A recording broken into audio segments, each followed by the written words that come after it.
So this tour you're on now, is that the same thing that's on the Palladia channel? Yeah, oh, I'm glad you brought that up. Yeah. Palladia. Well, it goes contrary to usually the way it goes, right? You do a tour, and then you film it, and then you put it on TV after the tour. Well, what happened is we were just running cameras the whole time we were creating and writing this record.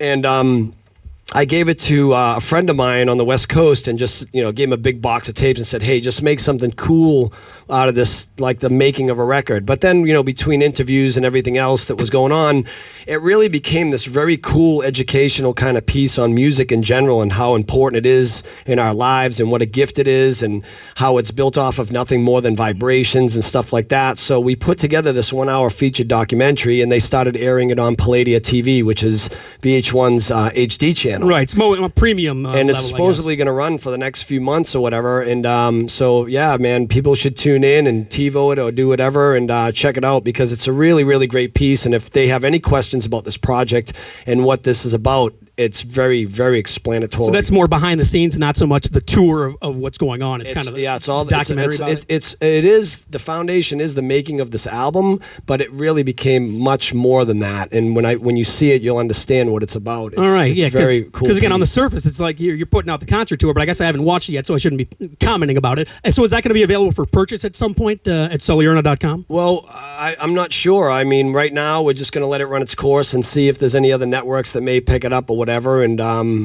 hopefully even put it in schools and things like that. I really do feel it's a very strong educational piece about music in general, and it kind of gets your awareness up about music again and how important it is to us and how powerful it really is in our lives. Well, and it's a powerful message coming from a major rock and roll star like you. I think there's a good market for that sort of thing. Like Chris Lester was saying in the documentary, he said something that really amazed me that I didn't even really think about, and I kind of knew this, but it was until someone says it sometimes you don't realize that music is one of those things that it's like food or water, and until you don't have it in your life, you realize how important it is and how much you need it. I mean, it's the soundtrack to all of our lives. You can hear a song. Tim was saying on the documentary, you could hear a song and it could immediately bring you back to a time and place where you remember growing up with that song or being in school or whatever it was, some of your greatest memories or whatever. Just by hearing a song, it could trigger those senses and not only bring you back visually, but sometimes you can even smell or taste what was going on at that time in your life. And that's pretty powerful for something like music to do that. Well, and even taking it further from your creation end, you were influenced by everything. So when you heard a song back in the day, it kind of influenced the way you are now. And it's just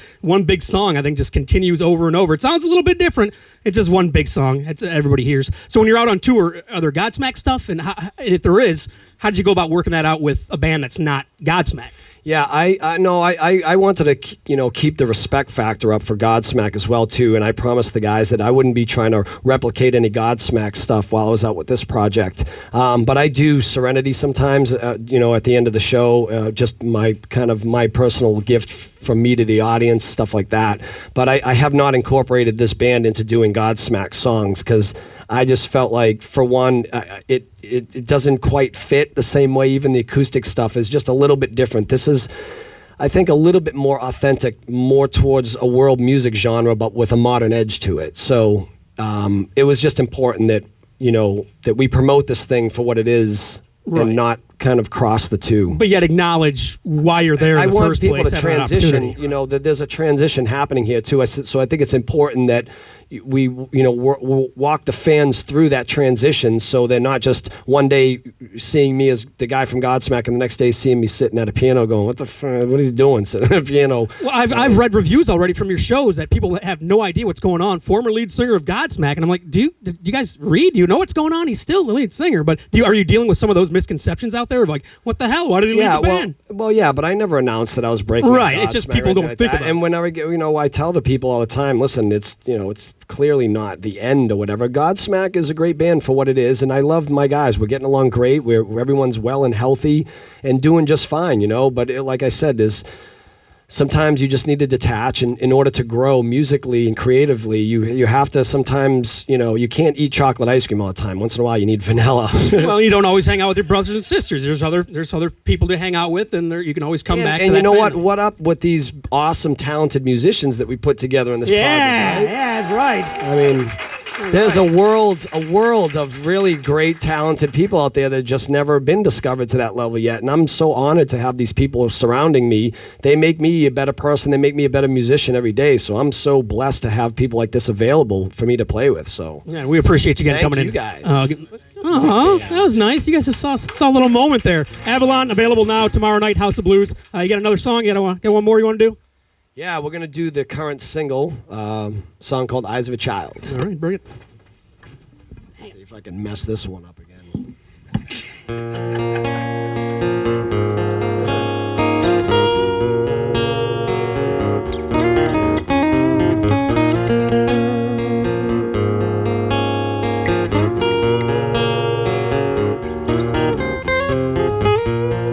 Light the flame, hands are turning away, restless souls are crying to release them from the pain.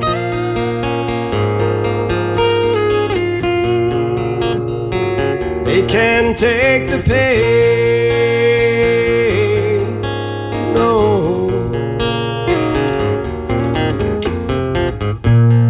Time so wasted, it wastes away. Resurrect me, Jesus Christ. I'm so lonely for you. Hear the children cry, but one by one they die. Can't you help them? And look what we've done to ourselves.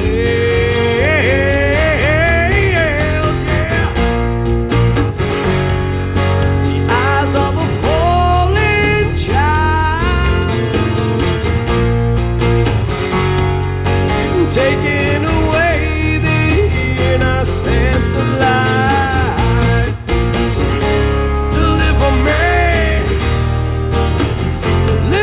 me out from this pain,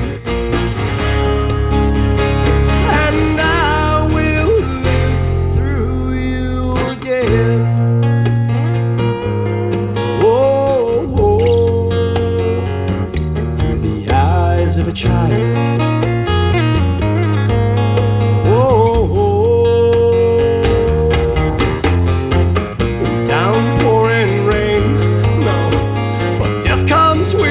Shame, we look away and feel the stains, blood-soaked tears made from their fears, and helpless ones all alone. Why don't we stand by their side?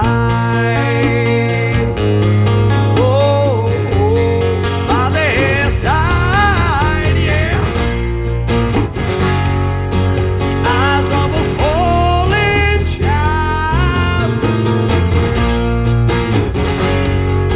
taking away the innocence of life. Deliver me out from this pain,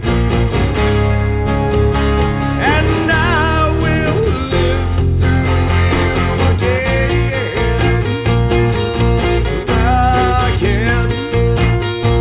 through the eyes of a child.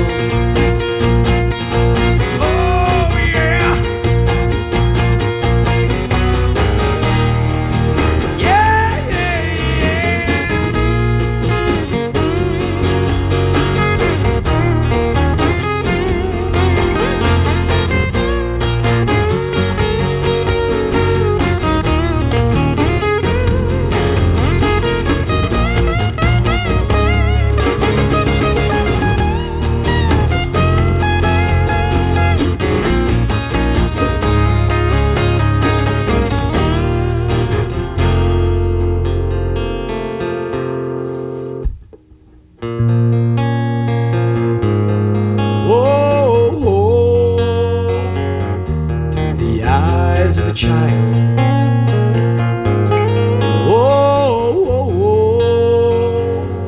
Through the eyes of a child.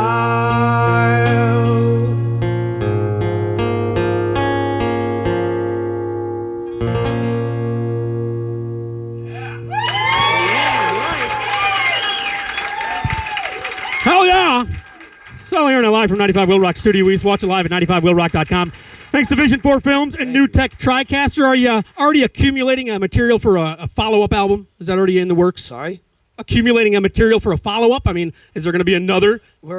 I'm sure. I know you're just getting going with this one, but yeah, no, I'm sure. And we're always noodling. You know, that's the great part about having so many talented musicians in this project is that everyone plays multiple different instruments, and so everyone's noodling at some time or another and coming up with stuff. And I know whenever I hear a gem, I stick it on my little recorder, and probably same thing with Tim or Chris or Niall, whoever else, you know, is just messing around with things. And when it comes time to write again, we'll group up and we'll see what the next one sounds like. And that's all I can say. Yeah, well, I don't know when or where it'll happen, but I'm sure it'll happen. All right. Well, again, we appreciate you taking the time. And one more time, I want you to go around and introduce everybody, because I think they deserve another applause in addition to everybody else. These are fantastic musicians. On guitars and vocals, Tim Terrio. Yeah. Percussion, Niall Gregory. Drums and percussion, David Stefanelli. Bass, acoustic, and mandolin, Chris Lester. And the badass female vocals of Lisa Geyer. All right. Well, again, we appreciate you coming in. And then there's me. And then there's you. What am I, guitar tech too? What the hell's going on here? Hey, hold on. All right, thanks again. Tomorrow night, House of Blues, Sully Erna, and more details on the concerts page of 95willrock.com. Give it up one more time for Sully, everybody. That's it.